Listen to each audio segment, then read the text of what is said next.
So everyone is up in arms, of course, because Chanel have their regular price hikes. They have another one. Now, first of all, Chanel's prices actually do go up every year for people that weren't aware. However, one thing I will say about people's frustrations with Chanel raising their prices, I think the big issue with the way that Chanel raises their prices is the scale, right? Chanel has their prices have more than doubled since 2019 on most of their bags, especially like the iconic flat bags. And in the same time, the average like luxury prices have risen by 50%, but Chanel's have risen by like 105%, like more than it's crazy. So, and then on top of that, if the prices were going up but the quality stayed the same, that would be one thing. But the prices are going up and the quality is going down. So it's almost to the point where it's like, what even is the point? And I've seen a lot of people saying that they just like a lot of consumers don't feel like the added cost reflects any sort of like improved quality, and it just doesn't justify the crazy price hikes. And that's why I've seen, and we're probably going to look at the comments in this Reddit. A lot of people are saying that they're just going to buy Hermès now. They're going to stop buying Chanel because that how people are seeing it now is Chanel has gotten so expensive that they're veering on as prices, and as quality is monumentally better than Chanel quality. It's not even close. So it's like, what's the point? Why not just save more money and just get an Hermes bag instead of getting the Chanel bag where they're almost the same price and one is clearly superior in quality. So I'm quite surprised that people are still buying the Chanel bags right now, to be honest, considering the quality. I think the only way to get brands to do better is to vote with your wallets. I don't know why people don't understand this. I don't know how long it's going to take. The only thing that companies care about is money. So if you do something that affects their money, they will be forced to change. So if you want the quality to go up on Chanel bags, all the Chanel girlies need to be like, we're not buying it anymore. And then Chanel's going to be like, well, we need to bring the quality up or we're going to go bust. So I just hope people understand that sooner rather than later. But let's actually look at some of these prices. So you have someone said, if price is determinant when purchasing, you're not in a financial position to consume. I think it depends. There's things that I can easily afford, but I don't buy it because I just think the quality is horrible. I just don't like the design. So even though like I can afford it, it's just like I still don't think it's worth the price, right? I think it's I know that some people are so rich that it doesn't matter. Like if you're a billionaire and you're getting like a 3% return on your investments, you're probably making a minimum of like 30 million every single year until the day you die. So people like that, yes, you can just walk into a Chanel store and just like buy what and not even think about quality or look. But most people are not in that realm. The reason why these brands have become billion-dollar brands is because they started marketing towards the working class and the middle class. When they used to sell to the upper class, which was in the 20th century that these brands used to sell to the upper class, these brands were very tiny brands. They were very niche brands because they were only reserved for the richest people in society. They barely did any ready to wear. Most of it was couture. And then the fragrances were way out of reach because you had like Paul Poiret and Coco Chanel that are making these fragrances all the way back then, and normal people couldn't afford that stuff. And they didn't become big until, the Bernard Arnaults of the world, the Francois Pinots came and made it a mass market thing. So these brands, it's in their best interest to know kind of when things get too expensive for the mass market. Because if they don't think about that, then their brands will suffer as a result. But let's see. So the classic wallet chain has gone up by $150. That's a 4.2% increase. I want to know what is the highest increase by percentage. The small classic handbag has gone from $10,400 to $10,900. A price increase of $500. That's crazy. A $500 increase in a year is wild. Yeah, that's insane. Okay, let me see. Is there any other? Oh, 7.3% increase. Chanel 22 small handbag, $5,500 to $5,900. and the Chanel 22 handbag has gone up by 6.9%. Ouch. I'm looking at this chart, if I'm honest, it's mostly the classics they're showing, but Chanel hasn't done any special editions in a while. Yeah, but it's the classics that, people buy. The masses that keep buying Chanel will never care to learn. I know. Do you know something that I think about, right? Oh yeah, I do take into account inflation, by the way. So I'm not sure, Yugi, if you were listening earlier, but I said that I gave a stat that I found that essentially Chanel has raised their prices more than double for most of their like classic bags. Since 2019, their prices have more than doubled. Whereas across the luxury industry, the average prices for bags have gone up by 50% since 2019. So their bags have gone up at double the rate of all the other luxury brands. So it can't just be about inflation, you know what I mean? But anyway, talking about the normal Chanel consumer, I wonder if like the typical Chanel consumer knows about quality or cares. And if they don't, I wonder why. I wonder why, because I've always thought that like if you have a lot of money and you buy into luxury, you're buying into like craftsmanship, right? This is why, if you think of like, let's talk about menswear. You think of the King of England. Where does he get his shoes made?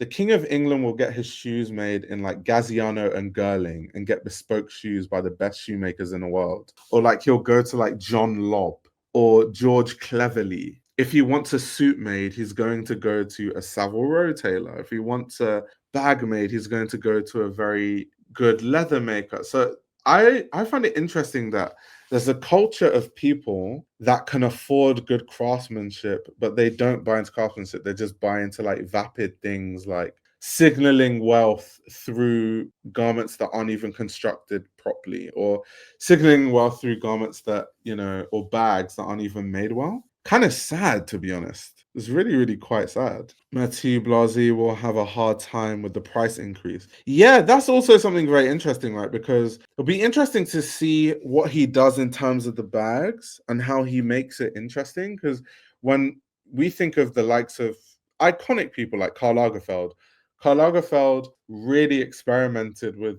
all the different materials he could use to make these like special edition Chanel bags, using like towel fabrics to make Chanel bags and like all this crazy stuff. So I'd like to see what he's going to do, especially because he's known for fabric manipulation. That was kind of his MO at Bottega. It's kind of, this looks like denim, but it's actually leather. This looks like a white tank top, but it's actually leather. I'm sure he's going to do some of those like optical illusion-y kind of fabric manipulation things when it comes to accessories at Chanel. And it could be fun depending on how he does it. It could definitely be fun. But I think right now Chanel needs some creativity blown into it at this point, to be honest. People saying Chanel needs to be dusted. It does. It's starting to be Chanel's starting to feel a bit dry. I don't know. It's just a bit dry as a brand. Their runway shows, I can't even remember the last time Chanel had a runway show that I thought was like remotely interesting. Like they're all just so dry. They're just so dead. And the clothing has no soul. There's no life. Someone needs to just like, I'm sure if you just hit the Chanel office, loads of dust would come out.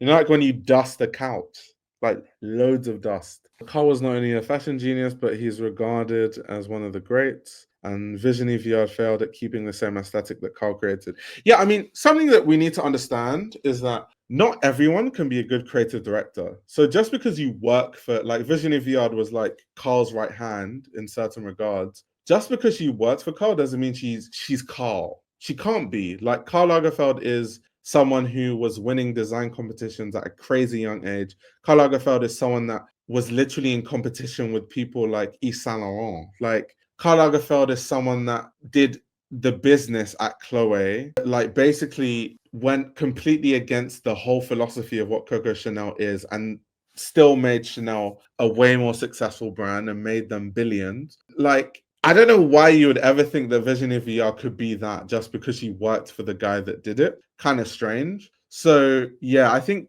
some people think that because someone works for someone, they can be that person, but that's just not the case. It's like if I worked for Yves Saint Laurent, I'm not Yves Saint Laurent though. If I worked for Cristobal Balenciaga, I'm not Cristobal Balenciaga though. So if Cristobal Balenciaga, let's just say Cristobal Balenciaga existed in this time, and Cristobal Balenciaga was the editor-in-chief of Ferragamo, and I was Cristobal Balenciaga's right hand, and then he like passed away, and then I took over. Don't expect it to be as good as when Cristobal Balenciaga was there, because I'm not Cristobal Balenciaga.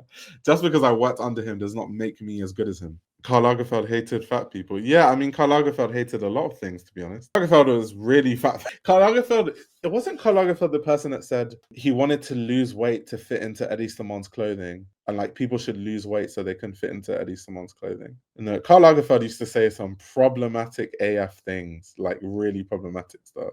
He was an iconic hater. That's insane. That's insane. Did you already mention if there are luxury brands that are mainstream but haven't made such massive price increases? Sorry, I just logged on, so I might have missed it, but I'm really curious. No, so every luxury brand increases their prices, which makes sense. Inflation, it makes sense. Like if you work in production and you're making a bag, and then inflation happens, which means that the price of raw materials goes higher, which means in your factory they're like, well, we used to produce this piece of hardware for 50 cents, but now it costs $1 because our suppliers are charging us more. So then the whole supply chain gets more expensive. So it makes sense why prices go up, but some brands just get a bit too big for their boots. That was something that happened with Burberry. Burberry got a bit too big for their boots and like hijacked their whole price system and like tripled and quadrupled the whole thing. And everyone was like, no. And then they brought the prices back down when nothing sold. So yeah, certain brands try it, but it doesn't work most of the time. Chanel's actually one of the few brands that has actually gotten away with it, to be honest. Yeah, he got fat just to prove you can get fit. He was the blueprint. Goodness gracious. Carl's war with Yves Saint Laurent was a long one, but Chanel herself wanted Yves Saint Laurent to be her successor. Yeah. Yeah, those couturiers and those designers in the 20th century are just so messy. So messy, and they all used to fight each other. Like all the feuds. You had Karl Lagerfeld versus Yves Saint Laurent. You had Alexander McQueen versus John Galliano. You had Schiaparelli versus Coco Chanel. Which other rivalries did we have? I'm trying to think. Who else hated each other? There were loads of them. I've just gone blank, but there were quite a lot of people that hated each other. The iconic fashion feuds. That's funny. But yeah, so let's see how the market, tackles the whole price increases, and if consumers are going to continue to be okay with it. Let me read some of the comments. I'm curious to see what people are saying in the comments. Let me see. Every time I get an inkling of wanting to buy Chanel, something comes up that stops me. Thank you. This is what they do, always make things harder to reach for the average consumer. That, and also more so that I sincerely cannot justify that amount of money for the quality they produce. I can't continue to allow myself to go through cognitive dissonance and pretending they're not literally spitting in my face. Damn. And this is in the r/Chanel Reddit page. These are like Chanel fanatics. I mean, I guess not all of them, because I'm not a Chanel fanatic and I'm literally part of the Reddit. But I'm part of every fashion Reddit for research purposes. You call someone who can afford 11,000 person average user out of their damn minds. Time to stop buying, ladies. Every time you give them money, you're voting with your dollars. Yeah, that's what I was saying. Got to vote with the pockets. To be honest, who benefits from the price increases other than the big wigs of the company? This is ridiculous. Some nice Jaffa Cakes promo. Shout out to Jaffa Cakes. Okay, additional price increases for seasonal items not listed above. Okay, I mean, that's to be expected. Everything goes up anyway. They're out of their fucking minds. Their sales are down. Nobody's buying the classic anymore. All mini and mini Kellys. I hope that means quality increases too. Yeah, Imaginary Cat, I think you have too much faith in Chanel, to be honest. Let's see. Yeah, people just not liking it at all. Everyone saying time to stop buying. Damn, the quality better go through the roof. Everyone thinks the quality, people need to understand, quality never actually goes up. I've never ever a day in my life seen quality go up for like a mass market brand, which is what I'm calling Chanel, because at this point it is a mass market brand. It's just luxury mass market. Yeah. Unless you're buying couture or whatever, once they started removing like the gold plating from the hardware, it's not coming back. We're never going to see gold plating come back, especially because gold is actually really expensive now. So if they did that, I don't even know how expensive the bags would have to be anyway, which is probably why they removed it in the first place. So yeah, that's just never coming back. Literally, it's just not coming back. But yeah, guys, let me know what you think about the whole Chanel price increase. This YouTube channel runs on your support. If you want to support the channel, you can subscribe to my Patreon. You'll gain access to exclusive content that includes everything from my Patreon podcast, where I give a behind-the-scenes insight into the fashion industry, as well as a fashion book club, where I review my favorite fashion books. You can also check out my fashion ebook, which highlights the best fashion journalists to follow, definitions of common fashion terminology, and how to determine what a good source of fashion information is. The links to everything are in the description below.